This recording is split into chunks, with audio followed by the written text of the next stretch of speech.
সূরা হুদ। রহমান রহিম আল্লাহর নামে। আলিফ লাম র।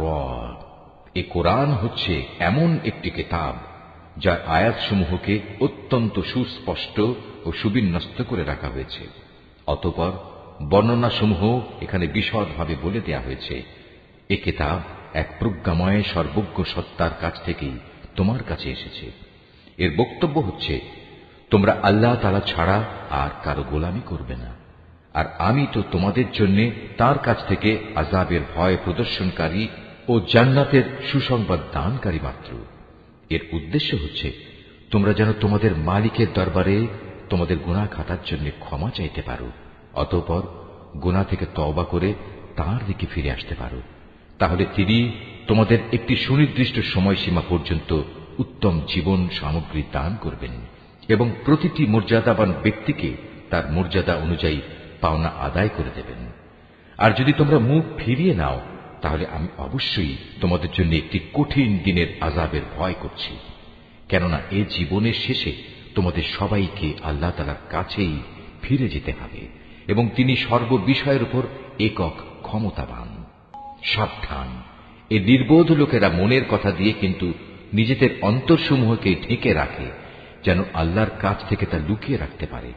কিন্তু এরা কি জানে না, যখন তারা কোনো কাপড় দিয়ে নিজেদের ঢেকে দেয়, তখন আল্লাহ তাআলা অবশ্যই জানেন তারা তার ভেতরে কোন বিষয় লুকিয়ে রাখছে আর কোন বিষয় তারা প্রকাশ করছে। অবশ্যই তিনি মনের ভেতরের সব কথা জানেন। জমিনের উপর বিচরণশীল এমন কোন জীব নেই যার রিজিক পৌঁছানোর দায়িত্ব আল্লাহর উপর নেই। তিনি যেমন তার আবাস সম্পর্কে অবহিত, তেমনি তার মৃত্যুর পর তাকে যেখানে সোপর্দ করা হবে তাও তিনি জানেন।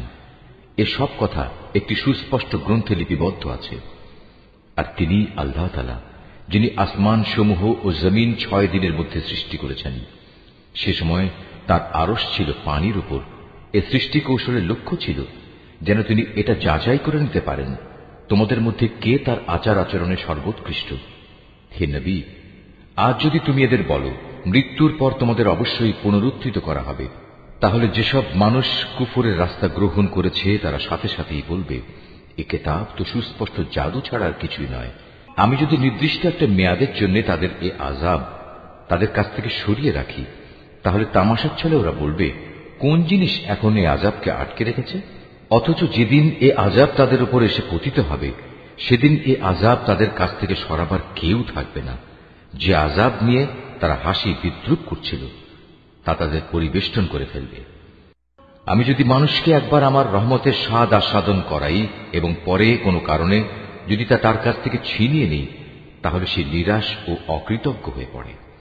আবার কোনো দুঃখ দৈন্য তাকে স্পর্শ করার পর যদি তাকে আমি অনুগ্রহের স্বাদ ভোগ করাই, তখন সে বলতে শুরু করে, হ্যাঁ, এবার আমার সব বিপদ মুসিবত কেটে গেছে। আসলে সে অল্পতেই যেমন উৎফুল্ল হয়ে ওঠে, তেমনি সহজেই আবার অহংকারী হয়ে যায়। কিন্তু যারা পরম ধৈর্য ধারণ করে এবং নেক আমল করে, এরাই হচ্ছে সে সব লোক যাদের জন্য রয়েছে আল্লাহর ক্ষমা ও মহা পুরস্কার।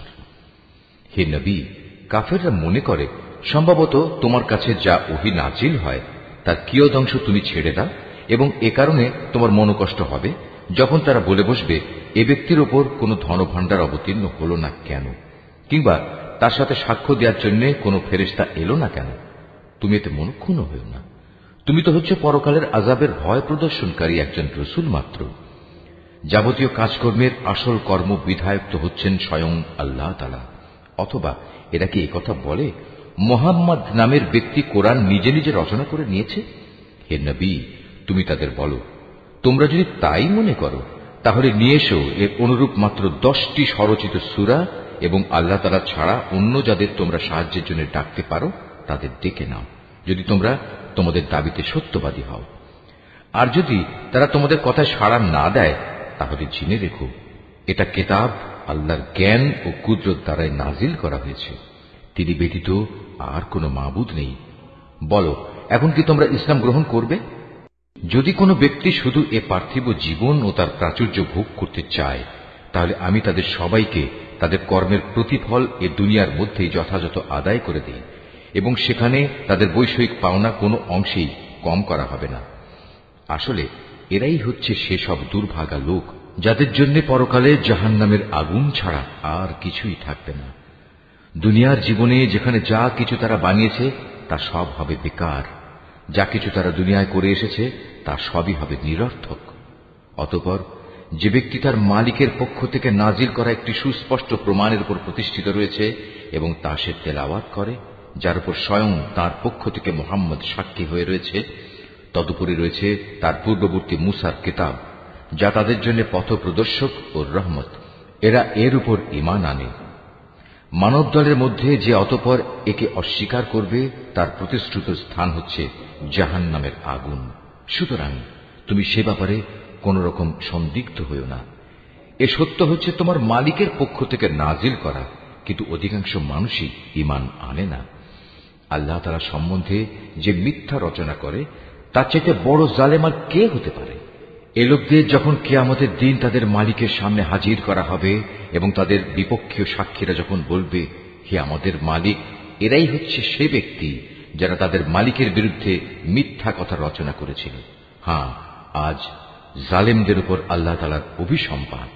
সে জালেমদের উপর আল্লাহর লানত যারা অন্য মানুষকে আল্লাহর পথ থেকে বিরত রাখে এবং আল্লাহর পথে দোষ ত্রুটি খুঁজে বেড়ায়। সর্বোপরি যারা শেষ বিচারের দিনকে অস্বীকার করে। এরা এই জমিনের বুকেও আল্লাহ তাআলাকে কখনো ব্যর্থ করে দিতে পারেনি, না আল্লাহর মোকাবেলায় তাদের সেখানে কোনো অভিভাবক ছিল। এদের জন্য আযাব হবে দ্বিগুণ। এরা কখনো দিন ঈমানের কথা শুনতে সক্ষম হতো না, না এরা সত্য দিন নিজেরা দেখতে পেত। এরাই হচ্ছে সেসব লোক যারা নিজেদের দারুণ ক্ষতি সাধন করল। দুনিয়ায় যত মিথ্যা তারা রচনা করেছিল, আখিরাতে তা সবই তাদের কাছ থেকে হারিয়ে যাবে। অবশ্যই এরা হবে আখিরাতে সর্বাধিক ক্ষতিগ্রস্ত মানুষ। পক্ষান্তরে যারা আল্লাহর উপর নিশ্চিত ঈমান এনেছে এবং নেক আমল করেছে, উপরন্তু নিজেদের মালিকের প্রতি সদা বিনয়াবনত থেকেছে, তারা হবে জান্নাতের বাসিন্দা। সেখানে তারা চিরকাল অবস্থান করবে। জাহান্নামী আর জান্নাতি এ দুটো দলের উদাহরণ হচ্ছে এমন, যেমন একদল হচ্ছে অন্ধ ও বধির, আর একদল হচ্ছে চক্ষুষ্মান ও শ্রবণ শক্তি সম্পন্ন। এ দুটো দল কি সমান? তোমরা কি এখনো শিক্ষা গ্রহণ করবে না? আমি অবশ্যই নূহকে তার জাতির কাছে পাঠিয়েছি। সে তাদের বলল, আমি হচ্ছি তোমাদের জন্য একজন সুস্পষ্ট সতর্ককারী। এ দাওয়াতের বক্তব্য হচ্ছে যেন তোমরা আল্লাহ তাআলা ছাড়া অন্য কারো ইবাদত না করো। আমি আশঙ্কা করছি তোমাদের উপর এক ভয়াবহ দিনের আযাব এসে পড়বে। অতঃপর তার জাতির নেতৃস্থানীয় লোকেরা, যারা আগে থেকেই কুফরির পথে চলে আসছিল, বলল, আমরা তো তোমার মধ্যে এর বাইরে কিছুই দেখতে পাচ্ছি না যে তুমি আমাদের মতোই একজন মানুষ। আমরা এও দেখতে পাচ্ছি না যে আমাদের মধ্যেকার কিছু নিম্ন স্তরের লোক ছাড়া কেউ তোমার অনুসরণ করছে, এবং তারাও তা করছে কিছু না বুঝে, শুধু ভাষা দৃষ্টি দিয়ে। আসলে আমরা আমাদের উপর তোমাদের জন্য তেমন কোনো মর্যাদাই দেখতে পাচ্ছি না। মূলত আমরা তোমাদের মনে করি তোমরা হচ্ছ মিথ্যাবাদী। সে বলল, হে আমার জাতি, তোমরা কি একথা ভেবে দেখেছ, আমি যদি আমার মালিকের পাঠানো একটি সুস্পষ্ট প্রমাণের উপর প্রতিষ্ঠিত থাকি, অতঃপর তিনি যদি আমাকে তার নবুয়তের বিশেষ রহমত দিয়ে ধন্য করে থাকেন, যা তোমাদের দৃষ্টির বাইরে রাখা হয়েছে, তাহলে সেই বিষয়টার ব্যাপারে আমি কি তোমাদের বাধ্য করতে পারি? অথচ তোমরা তা অপছন্দ করো। হে আমার জাতি, আমি যা কিছু তোমাদের বলছি এর উপর তোমাদের কাছ থেকে কোনো অর্থ সম্পদ চাই না। আমার বিনিময় তো আল্লাহ তাআলার কাছেই আছে, এবং যারাই আল্লাহর উপর ঈমান এনেছে, গরীব হওয়ার কারণে তাদের তাড়িয়ে দেওয়ার মানুষ আমি নই। কেননা তাদেরও একদিন তাদের মালিকের সাথে সাক্ষাৎ করতে হবে, এবং আমি তো তোমাদেরই দেখতে পাচ্ছি তোমরা সবাই হচ্ছ এক নিরেট অজ্ঞ সম্প্রদায়।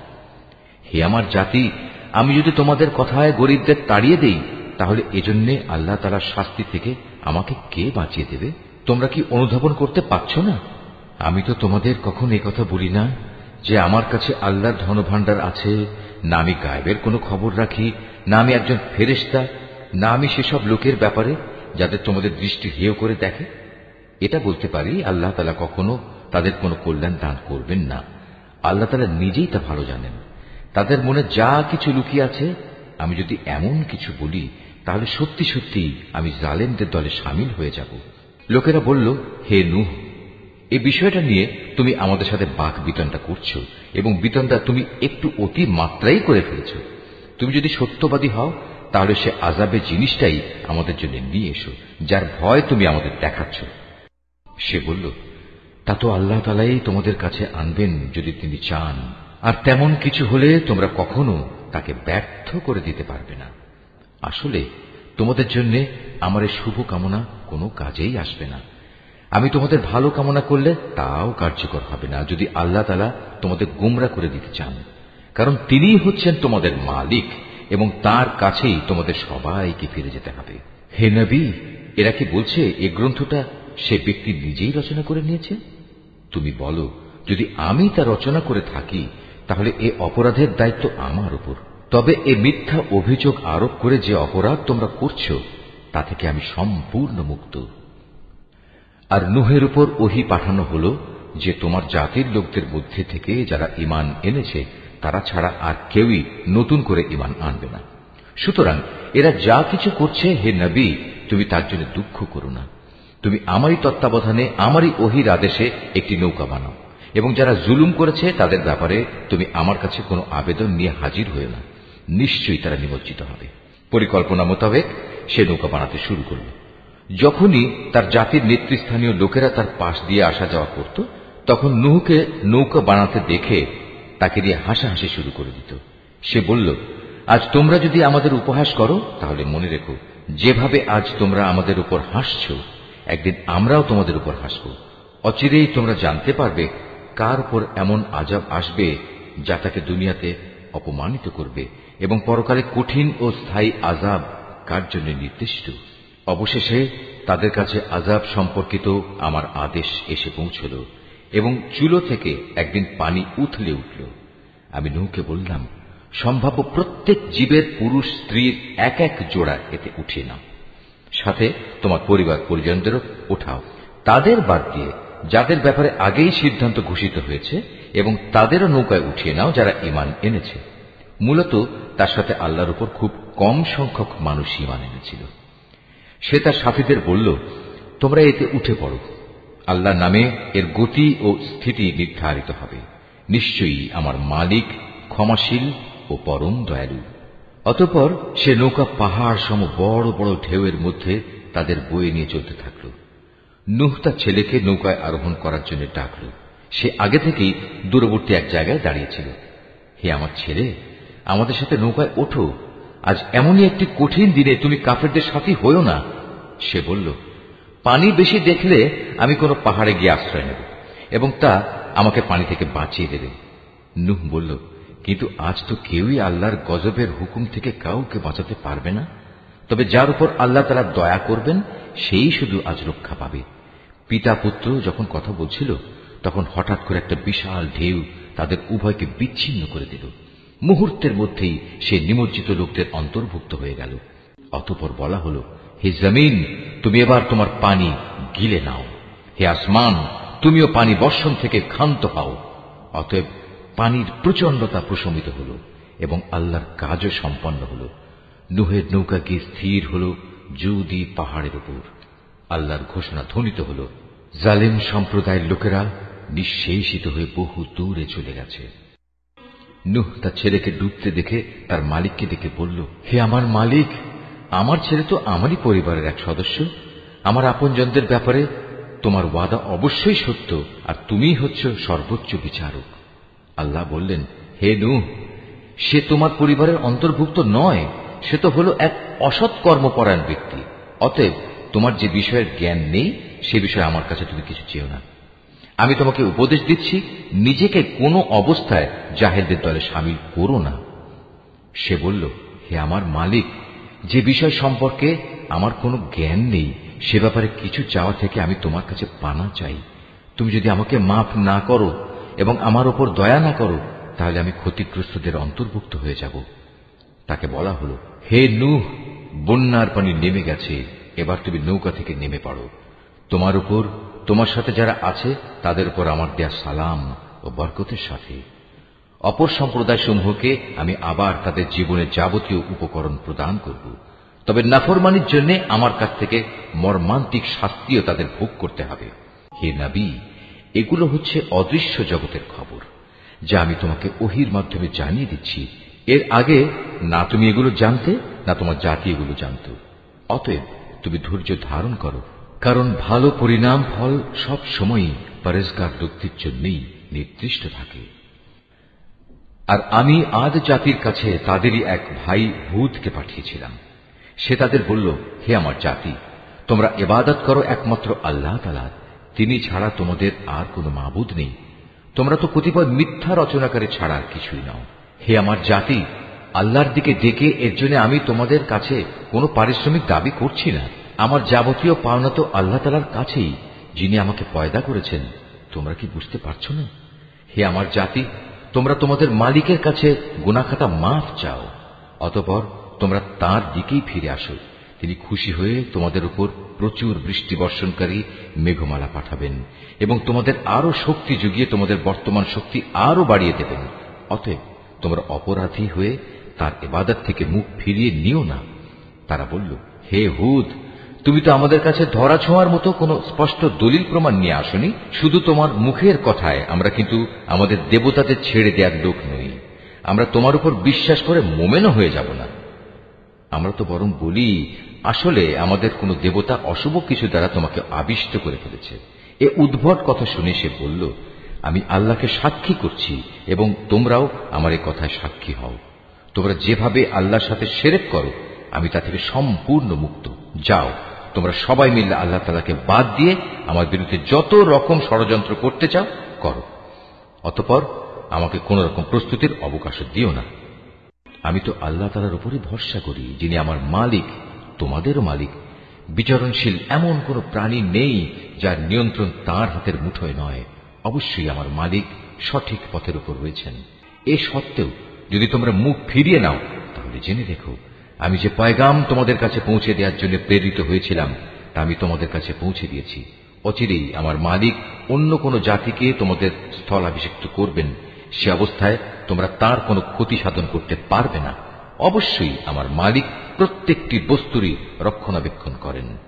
অতঃপর যখন আমার আযাব সম্পর্কিত হুকুম এলো, তখন আমি হুদকে এবং তার সাথে যত ঈমানদার ছিল তাদের আমার রহমত দ্বারা আযাব থেকে বাঁচিয়ে দিয়েছি। এভাবেই আমি তাদের এক কঠিন আযাব থেকে রক্ষা করেছি। এ হচ্ছে আদ জাতি ও তাদের কাহিনী। তারা তাদের মালিকের আয়াতসমূহ অস্বীকার করেছিল, তারা তার রাসূলদের নাফরমানি করেছিল। সর্বোপরি তারা প্রত্যেক উদ্ধত স্বৈরাচারীর নির্দেশ মেনে নিয়েছিল। পরিশেষে এ দুনিয়ায় আল্লাহর অভিশাপ তাদের পিছু নিল, কিয়ামতের দিনও এ অভিশাপ তাদের পিছু নেবে। ভালো করে শুনে রেখো, আদ জাতি তাদের মালিককে অস্বীকার করেছিল। এও জেনে রেখো, ধ্বংসই ছিল হুদের জাতি আদের একমাত্র পরিণতি। আমি সামুদ জাতির কাছে তাদেরই এক ভাই সালেহকে পাঠিয়েছিলাম। সে তাদের বলল, হে আমার জাতি, তোমরা সবাই একান্তভাবে আল্লাহর ইবাদত করো। তিনি ছাড়া তোমাদের আর কোনো মাবুদ নেই। তিনি তোমাদের এ জমিন থেকেই পয়দা করেছেন এবং তাতেই তিনি তোমাদের বসবাস করিয়েছেন। অতএব কৃতজ্ঞতা স্বরূপ তোমরা তাঁর কাছে গুনাহের জন্য ক্ষমা প্রার্থনা করো, অতঃপর তওবা করে তাঁর দিকেই ফিরে এসো। অবশ্যই আমার মালিক প্রত্যেকের একান্ত নিকটবর্তী এবং প্রত্যেক ব্যক্তির ডাকে তিনি জবাব দেন। তারা বলল, হে সালেহ, এর আগে তুমি এমন একজন মানুষ ছিলে যার ব্যাপারে আমাদের মধ্যে অনেক বড় বড় আশা করা হতো। আর এখন কি তুমি আমাদের সেসব মাবুদের ইবাদত থেকে বিরত রাখতে চাও যাদের ইবাদত আমাদের পিতামাতারা যুগ যুগ থেকে করে আসছে? আসলে তুমি যে দিনের দিকে আমাদের ডাকছ, সে ব্যাপারে আমরা সন্দেহে নিমজ্জিত আছি। এ ব্যাপারে আমরা খুব দ্বিধাগ্রস্তও বটে। সে বলল, হে আমার জাতি, তোমরা কি এ বিষয়টা নিয়ে একটু চিন্তা করে দেখোনি যে যদি আমি আমার মালিকের পক্ষ থেকে একটি সুস্পষ্ট দলিলের উপর প্রতিষ্ঠিত থাকি এবং তিনি যদি আমাকে তার অনুগ্রহ দিয়ে ধন্য করে থাকেন, তা সত্ত্বেও যদি আমি কোনো গুনাহ করে বসি, তাহলে কে এমন আছে যে আল্লাহর মোকাবেলায় আমাকে সাহায্য করবে? আসলে অন্যায় আবদার করে তোমরা আমার ক্ষতির পরিমাণই শুধু বৃদ্ধি করছো। হে আমার সম্প্রদায়, এ হচ্ছে আল্লাহ তাআলার পাঠানো উটনী। তোমরা যে নিদর্শন চাচ্ছিলে, এটা হচ্ছে তোমাদের জন্য সেই নিদর্শন। অতএব আল্লাহর এই নিদর্শনকে ছেড়ে দাও। সে আল্লাহর জমিনে চড়ে খাক, তাকে কোন রকম কষ্ট দেওয়ার নিয়তে ছুঁয়ো না। তেমনটি করলে সাথে সাথেই একটি বড় ধরনের আযাব তোমাদের পাকড়াও করবে। অতঃপর তারা সেটিকে বধ করে ফেলল। তখন সে বলল, চলে যাও, তোমরা তোমাদের নিজ নিজ ঘরে 3 দিন জীবন উপভোগ করে নাও। আযাবের ব্যাপারে আল্লাহর এ ওয়াদা কখনো মিথ্যা হবার নয়। এরপর ওয়াদা মতো যখন আমার আযাবের নির্দেশ এলো এবং তা তাদের ভীষণভাবে পাকড়াও করল, তখন আমি সালেহকে এবং তার সাথে আরো যারা ঈমান এনেছিল তাদের সবাইকে আমার রহমত দিয়ে সেদিনের অপমানকর আযাব থেকে বাঁচিয়ে দিলাম। অবশ্যই হে নবী, তোমার মালিক শক্তিমান ও পরাক্রমশালী। অতঃপর যারা আল্লাহ দ্বীনের সাথে জুলুম করেছে, এক মহানাদ এসে তাদের মরণ আঘাত করল। ফলে তারা নিজ নিজ ঘরে মুখ থুবড়ে পড়ে রইল। অবস্থা থেকে মনে হল যেন তারা কোনোদিন সেখানে বসবাসই করেনি। শুনে রাখো, সামুদ জাতি তাদের মালিককে অস্বীকার করেছিল। আরো জেনে রেখো, নির্মম এক ধ্বংসই ছিল সামুদ জাতির জন্য নিকৃষ্ট পরিণাম। একদিন আমার পাঠানো ফেরেশতারা বিশেষ একটি সুসংবাদ নিয়ে ইব্রাহিমের কাছে এলো। তারা তার কাছে এসে বলল, তোমার উপর শান্তি বর্ষিত হোক। সেও জবাবে বলল, তোমাদের উপরও শান্তি বর্ষিত হোক। অতঃপর সে তাড়াহুড়ো করে এদের মেহমানদারির জন্য একটা ভুনা গোবৎস নিয়ে এলো। কিন্তু সে যখন দেখল তারা তার খাবারের দিকে হাত বাড়াচ্ছে না, তখন তাদের এই বিষয়টি তার কাছে খারাপ লাগলো এবং তাদের সম্পর্কে তার মনে একটা প্রচন্ড ভয়ের সৃষ্টি হল। তারা ইব্রাহিমকে বলল, আমাদের ব্যাপারে তুমি কোন রকম ভয় করো না, আমরা প্রেরিত হয়েছি লুতের জাতির প্রতি। আর ইব্রাহিমের স্ত্রী যে সেখানে দাঁড়িয়েছিল, এদের কথাবার্তা শুনে সে হাসল। অতঃপর আমি তাকে তার ছেলে ইসহাক ও তার পরবর্তী পৌত্র ইয়াকুবের জন্মের সুসংবাদ দিলাম। সে এটা শুনে বলল, কি আশ্চর্য, আমি কি করে সন্তান জন্ম দেব? আমি তো এখন বৃদ্ধা হয়ে গেছি, আর এই যে আমার স্বামী, সেও তো বৃদ্ধ হয়ে গেছে। এমন কিছু হলে এটা আসলেই একটা আশ্চর্যজনক ব্যাপার হবে। তারা বলল, তুমি কি আল্লাহর কোনো কাজে বিস্ময়বোধ করছো? নবীর পরিবার পরিজন হিসেবে তোমাদের উপর আল্লাহর বিশেষ রহমত ও তার অনুগ্রহ রয়েছে। অবশ্যই আল্লাহ তাআলা প্রচুর প্রশংসা ও বিপুল সম্মানের মালিক। অতঃপর যখন ইব্রাহিমের মন থেকে ভীতি দূরীভূত হয়ে গেল এবং ইতিমধ্যে তার কাছে সন্তানের ব্যাপারেও সুসংবাদ পৌঁছে গেল, তখন সে লুতের সম্প্রদায়ের কাছে আযাব না পাঠানোর ব্যাপারে আমার সাথে চুক্তিতর্ক করল। আসলে স্বভাবের দিক থেকে ইব্রাহিম ছিল সহনশীল, কোমল হৃদয় ও সর্বাবস্থায় আল্লাহর প্রতি নিবেদিত। আমি তাকে বললাম, হে ইব্রাহিম, এ যুক্তিতর্ক থেকে তুমি বিরত হও। এদের ব্যাপারে তোমার মালিকের সিদ্ধান্ত এসে গেছে। এখন এদের উপর এমন এক ভয়ানক শাস্তি আসবে যেটা কারো পক্ষেই রোধ করা সম্ভব হবে না। যখন আমার প্রেরিত ফেরেশতারা লুতের কাছে এলো, সে এদের অকস্মাৎ আগমনে কিছুটা বিষণ্ণ হল। তাদের কারণে তার মনও কিছুটা খারাপ হয়ে গেল এবং সে নিজে নিজে বলল, আজকের দিন দেখছি সত্যিই বড় কঠিন বিপদের দিন। এই অপরিচিত লোকদের দেখে তার জাতির লোকেরা তার কাছে দৌড়ে আসতে লাগলো, আর তারা তো আগে থেকেই কুকর্মে লিপ্ত ছিল। তাদের কুমতলব বুঝতে পেরে সে বলল, হে আমার সম্প্রদায়, এরা হচ্ছে আমার জাতির মেয়ে। বিয়ে ও দৈহিক সম্পর্কের জন্য এরাই হচ্ছে তোমাদের জন্য বেশি পবিত্র। সুতরাং তোমরা আল্লাহ তাআলাকে ভয় করো এবং আমার এ মেহমানদের ব্যাপারে আমাকে তোমরা অপমানিত করো না। তোমাদের মধ্যে এ কথাগুলো শোনার মতো একজন ভালো মানুষও কি অবশিষ্ট নেই? তারা বলল, তুমি ভালো করে এই কথাটা জানো, তোমার জাতির মেয়েদের আমাদের কোনোই প্রয়োজন নেই। তুমি জানো আমরা সত্যিকার অর্থে কি চাই। সে এদের অশালীন কথাবার্তা শুনে বলল, কত ভালো হতো যদি আজ তোমাদের উপর আমার কোনো ক্ষমতা চলত, কিংবা যদি তোমাদের মোকাবেলায় আমি কোনো একটি শক্তিশালী স্তম্ভের আশ্রয় গ্রহণ করতে পারতাম। অবস্থা দেখে তারা বলল, হে লূত, তুমি ভেবো না, আমরা তো হচ্ছি তোমার মালিকের পাঠানো ফেরেশতা। আমাদের কথা দূরে থাক, এরা তো তোমার কাছেও পৌঁছতে পারবে না। তুমি বরং এক কাজ করো, রাতের কোনো এক প্রহরে তোমার পরিবার পরিজন সহ ঘর থেকে বেরিয়ে পড়ো। তবে তোমাদের কোনো ব্যক্তি যেন যাবার সময় পেছনে ফিরে না তাকায়, কিন্তু তোমার স্ত্রী ব্যতীত। কেননা যা কিছু আযাবের তাণ্ডব তাদের উপর ঘটবে তা তার উপরও ঘটবে। তাদের উপর আযাব আসার ক্ষণ নির্ধারিত হয়েছে সকালবেলা। সকাল হতে আর কতই বা দেরি। অতঃপর যখন সত্যি আমার আযাবের নির্ধারিত হুকুম এলো, তখন আমি সেই জনপদগুলো উল্টিয়ে দিলাম এবং তাদের উপর ক্রমাগত পাকা মাটির পাথর নিক্ষেপ করতে শুরু করলাম, যা অপরাধী ব্যক্তিদের নামধাম সহ তোমার মালিকের কাছে চিহ্নিত ছিল। আর গজবের এ স্থান তো এ জালেমদের কাছ থেকে দূরেও নয়। আমি মাদিয়ানের কাছে তাদেরই এক ভাই শোয়েবকে পাঠিয়েছিলাম। সে তাদের বলেছিল, হে আমার জাতি, তোমরা আল্লাহর ইবাদত করো, তিনি ছাড়া তোমাদের আর কোনো মাবুদ নেই। আর সে মাবুদেরই নির্দেশ হচ্ছে তোমরা মাপে ও ওজনে কখনো কম করো না। আমি তো তোমাদের অর্থনৈতিকভাবে খুব ভালো অবস্থায় দেখতে পাচ্ছি। এ সত্ত্বেও এমনটি করলে আমি কিন্তু তোমাদের জন্য এক সর্বগ্রাসী দিনের আযাবের আশঙ্কা করছি। হে আমার জাতি, তোমরা মাপ ও ওজনের কাজ ইনসাফের সাথে আঞ্জাম দেবে। লোকদের তাদের জিনিসপত্রে কম দিয়ে তাদের ক্ষতি করো না। মাপে তারতম্য করে জমিনে বিশৃঙ্খলা সৃষ্টি করো না। যদি তোমরা সঠিক অর্থে আল্লাহর উপর ঈমান এনে থাকো, তাহলে জেনে রেখো আল্লাহ তাআলা প্রদত্ত যে সম্পদ তোমাদের কাছে অবশিষ্ট থাকবে তাই তোমাদের জন্য উত্তম। আমার কাজ শুধু তোমাদের বলা, আমি তো তোমাদের উপর পাহারাদার নই। তারা বলল, হে শুআয়ব, তোমার নামাজ কি তোমাকে এই আদেশ দেয় যে আমরা আমাদের দেবতাদের ইবাদত ছেড়ে দেব, বিশেষ করে এমন সব দেবতাদের যাদের ইবাদত আমাদের পিতৃপুরুষরা করত? তোমার নামাজ কি তোমাকে এই আদেশ দেয় যে আমরা আমাদের ধন সম্পদ নিয়ে যা করতে চাই তা আর করতে পারবো না? আমরা জানি তুমি এক ধৈর্যশীল নেককার মানুষ। সে বলল, হে আমার জাতি, তোমরা কি কখনো এই কথা ভেবে দেখেছ, যদি আমি আমার মালিকের পাঠানো একটি সুস্পষ্ট দলিলের উপর প্রতিষ্ঠিত থাকি, অতঃপর তিনি যদি আমাকে তার কাছ থেকে উত্তম রিজিকের ব্যবস্থা করেন, তাহলে কি আমি তোমাদের তার পথে ডাকব না? আমি কখনো এটা চাই না যে কথা থেকে আমি তোমাদের বারণ করি নিজে তার বিরুদ্ধে চলব। আসলে আমি তো এর বাইরে আর কিছুই চাই না, যে যদ্দূর আমার পক্ষে সম্ভব আমি তোমাদের সংশোধন করে যাব। আমার পক্ষে যতটুকু কাজ আঞ্জাম দেয়া সম্ভব তা তো একান্তভাবে আল্লাহ তাআলার সাহায্য দ্বারাই সম্ভব।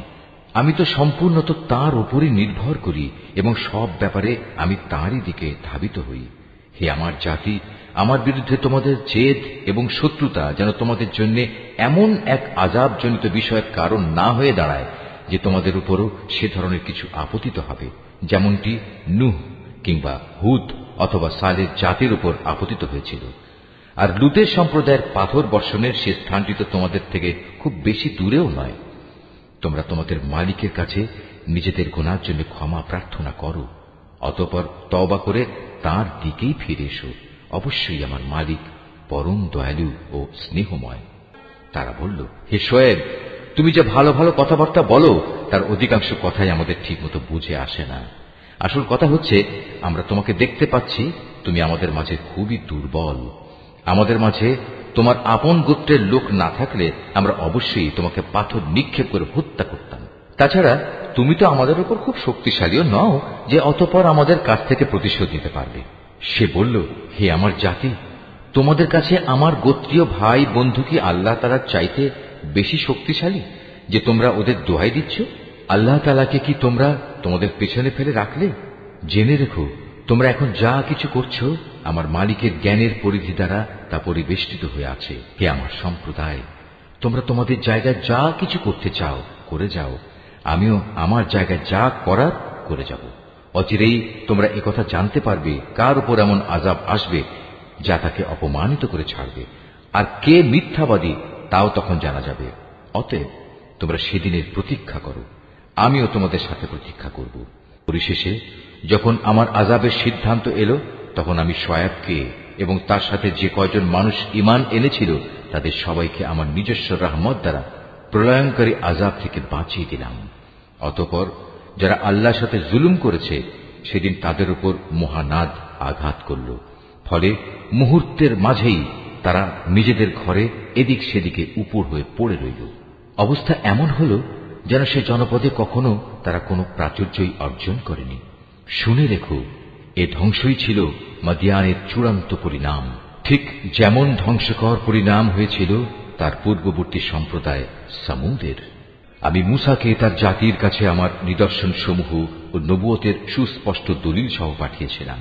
তাকে আমি পাঠিয়েছিলাম ফেরাউন ও তার পারিষদবর্গের কাছে, কিন্তু তারা সর্বদা ফেরাউনের কথাই মেনে চলত। অথচ ফেরাউনের কোনো কাজ ও কথাই সঠিক ছিল না। কিয়ামতের দিন সে তার দণ্ডপ্রাপ্ত জাতির আগে আগে থাকবে, অতঃপর সে তাদের জাহান্নামের আগুন পর্যন্ত নেতৃত্ব দিয়ে নিয়ে যাবে। কত নিকৃষ্ট সে জায়গা যেখানে তাদের নেতৃত্ব দিয়ে নিয়ে যাবে। এ দুনিয়াতে আল্লাহর অভিশাপ তাদের পেছনে ধাবিত করা হল, আবার কিয়ামতের দিনও তারা কঠিন আযাবে নিমজ্জিত হবে। কত নিকৃষ্ট এ পুরস্কার যা তাদের সেদিন দেয়া হবে। হে নবী, এ হচ্ছে ধ্বংসপ্রাপ্ত কতিপয় জনপদের কাহিনী, যা আমি তোমার কাছে বর্ণনা করছি। এদের ধ্বংসাবশেষের কিছু তো এখানে সেখানে এখনো বিদ্যমান রয়েছে, অনেক কিছু আবার কালের গর্ভে বিলীন হয়ে গেছে। এ আযাব পাঠিয়ে আমি কিন্তু তাদের উপর জুলুম করিনি, জুলুম তো বরং তারা নিজেরাই নিজেদের উপর করেছে। যখন সত্যি সত্যি তোমার মালিকের আযাব তাদের উপর নাজিল হয়েছে, তখন তাদের সেসব দেবতা তাদের কোনো কাজেই আসেনি, যাদের তারা আল্লাহর বদলে ডাকত, বরং তারা তাদের ধ্বংস ছাড়া অন্য কিছুই বৃদ্ধি করতে পারেনি। হে নবী, তোমার মালিক যখন কোন জনপদকে তাদের অধিবাসীদের জুলুমের কারণে পাকড়াও করেন, তখন তার পাকড়াও এমনই হয়, আল্লাহ তাআলার পাকড়াও অত্যন্ত কঠোর, অত্যন্ত ভয়ঙ্কর। এই কাহিনীগুলোর মাঝে তার জন্য সত্য জানার প্রচুর নিদর্শন মজুদ রয়েছে। যে ব্যক্তি পরকালের আযাবকে ভয় করে, সেদিন হবে সমস্ত মানুষদের একত্রিত করার দিন, উপরন্তু সেটা সবাইকে উপস্থিত করার দিনও বটে। আমি সেদিনটি একটি সুনির্দিষ্ট সময়ের জন্য মুলতবি করে রেখে দিয়েছি। সেদিন যখন আসবে, তখন কেউ আল্লাহর অনুমতি ব্যতি রেখে কোনো কথা বলবে না। অতঃপর মানুষরা দুদলে বিভক্ত হয়ে যাবে, তাদের মধ্যে কিছু থাকবে হতভাগ্য আর কিছু থাকবে ভাগ্যবান। অতঃপর যারা হবে হতভাগ্য পাপী, তারা থাকবে জাহান্নামের আগুনে। সেখানে তাদের জন্য থাকবে আযাবের ভয়াবহ চিৎকার ও যন্ত্রণার ভয়াল আর্তনাদ। তারা সেখানে থাকবে চিরকাল, যতক্ষণ পর্যন্ত আসমান সমূহ ও জমিন বিদ্যমান থাকবে। তবে হ্যাঁ, তাদের কথা আলাদা, যাদের ব্যাপারে তোমার মালিক ভিন্ন কিছু চান। তোমার মালিক যখন যা চান তার বাস্তবায়নে তিনি একক ক্ষমতাবান। অপরদিকে যাদের ভাগ্যবান বানানো হবে, তারা সেদিন যাবে জান্নাতে। সেখানে তারা চিরদিন থাকবে, যতদিন পর্যন্ত আসমান সমূহ ও জমিন বিদ্যমান থাকবে। তবে তার কথা আলাদা, যা তোমার মালিক ইচ্ছা করেন। আর এ জান্নাত হবে এক নিরবচ্ছিন্ন পুরস্কার, যা কোনো দিনই শেষ হবে না। সুতরাং হে নবী, যে ব্যক্তি আল্লাহ তাআলা ছাড়া এসব কিছুর গোলামি করে, তাদের শাস্তির ব্যাপারে তুমি কখনো সন্দিগ্ধ হও না। আসলে ওদের পিতৃপুরুষরা আগে যাদের বন্দেগী করত, এরাও তাদেরই বন্দেগী করে। আমি এদের এ জঘন্য অপরাধের পাওনা পুরোপুরি আদায় করে দেব, বিন্দু মাত্র কম করা হবে না।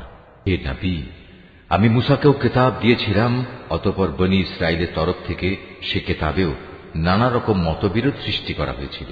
আসলে তোমার মালিকের পক্ষ থেকে এ বিদ্রোহীদের ব্যাপারে যদি আগে থেকেই এ কথার ঘোষণা না করে রাখা হতো যে এদের বিচার পরকালই হবে, তাহলে কবেই এদের ব্যাপারে দুনিয়ায় গজবের সিদ্ধান্ত এসে যেত। মূলত এরা এই গ্রন্থের ব্যাপারে বিভ্রান্তিকর সন্দেহে নিমজ্জিত আছে। আর তখন তোমার মালিক এদের সবাইকে নিজেদের কর্মফলের পুরোপুরি বিনিময় আদায় করে দেবেন, কেননা এরা আজ যা কিছু করছে তিনি তার সব কিছুই জানেন। অতএব হে নবী, তোমাকে যেমনি করে সত্যের উপর প্রতিষ্ঠিত থাকার আদেশ দেওয়া হয়েছে, তুমি তাতেই স্থির থাকো। তোমার সাথে আরো যারা কুফরি থেকে ফিরে এসেছে, তারাও যেন ঈমানের উপর দৃঢ় থাকে। তোমরা কখনো সীমা লঙ্ঘন করো না। এরা যা কিছু আজ করছে, আল্লাহ তাআলা অবশ্যই তার সব কিছু দেখছেন। হে মুসলমানরা, তোমরা কখনো এদের দিকে ঝুঁকে পড়ো না যারা ন্যায়ের সীমা লঙ্ঘন করেছে। তেমনটি করলে অবশ্যই জাহান্নামের আগুন তোমাদের স্পর্শ করবে। আর তেমন অবস্থায় আল্লাহ তাআলা ছাড়া তোমাদের কোনো অভিভাবক থাকবে না, এবং সে সময় তোমাদের কোন রকম সাহায্যও করা হবে না। হে নবী, নামাজ প্রতিষ্ঠা করো দিনের 2 প্রান্ত ভাগে ও রাতের 1 ভাগে। অবশ্যই মানুষের ভালো কাজসমূহ তাদের মন্দ কাজসমূহ মিটিয়ে দেয়। এটা হচ্ছে এক ধরনের উপদেশ তাদের জন্য যারা আল্লাহর স্মরণ করে। তুমি ধৈর্য ধারণ করো, নিশ্চয়ই আল্লাহ তাআলা নেককারদের পাওনা কখনো বিনষ্ট করেন না। অতঃপর এমনটি কেন হয়নি যে যেসব উম্মতের লোকেরা তোমাদের আগে অতিবাহিত হয়ে গেছে, তাদের মধ্যে অবশিষ্ট যারা রয়ে গেছে, তারা মানুষকে জমিনে বিপর্যয় সৃষ্টি করা থেকে নিষেধ করত। এদের সংখ্যা ছিল নিতান্ত কম। আমি যাদের আগের আযাব থেকে বাঁচিয়ে রেখেছিলাম।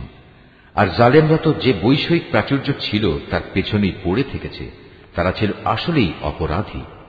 এটা কখনো তোমার মালিকের কাজ নয় যে কোনো জনপদকে অন্যায়ভাবে ধ্বংস করে দেবেন, বিশেষ করে যখন সে জনপদের অধিবাসীরা সংশোধনে নিয়োজিত থাকে। হে নবী, তোমার মালিক চাইলে দুনিয়ার সব মানুষকে তিনি একই উম্মত বানিয়ে দিতে পারতেন, কিন্তু আল্লাহ তাআলা কারো উপর দিন চাপিয়ে দিতে চাননি। এ কারণে তারা হামেশাই নিজেদের মধ্যে মতবিরোধ করতে থাকবে। তবে তোমার মালিক যাদের উপর দয়া করেন তাদের কথা আলাদা। তাদের তো এজন্যই আল্লাহ তাআলা সৃষ্টি করেছেন যে তারা সত্য দ্বীনের উপর প্রতিষ্ঠিত থাকবে, আর তা যখন লঙ্ঘিত হবে তখন তাদের ব্যাপারে তোমার মালিকের ওয়াদাই সত্য হবে। আর সে ওয়াদা হচ্ছে, অবশ্যই আমি জাহান্নামকে জিন ও মানুষ দিয়ে পূর্ণ করব। হে নবী, আগের নবীদের কাহিনীগুলো আমি তোমাকে শোনাচ্ছি। তার উদ্দেশ্য হচ্ছে, আসলে আমি এর দ্বারা তোমার মনকে দৃঢ়তা দান করতে চাই। এর মাঝে যে শিক্ষা তা এখন তোমার কাছে এসে গেছে। তাছাড়া ঈমানদারদের জন্য কিছু শিক্ষণীয় উপদেশ ও সাবধান বাণী এখানে দেয়া রয়েছে। এত কিছু সত্ত্বেও যারা ঈমান আনে না তাদের বলো, তোমরা তোমাদের জায়গায় যা কুফরি কাজ করার করে যাও, আর আমরাও আমাদের কাজ করে যাব। আর তোমরা তোমাদের জাহান্নামের অপেক্ষা করো, আমরাও আমাদের জান্নাতের অপেক্ষা করছি। আসমান সমূহ ও জমিনের যাবতীয় গোপন রহস্য আল্লাহ তাআলার জন্যই নিবেদিত, এবং এর সব কয়টি বিষয় তাঁর দিকেই ধাবিত হবে। অতএব হে নবী, তুমি তাঁরই ইবাদত করো এবং বিপদে আপদে একান্তভাবে তাঁর উপরই ভরসা করো। হে মানুষ, তোমরা আজ যা কিছু করছো সে সম্পর্কে তোমার মালিক কিন্তু মোটেই বেখবর নন।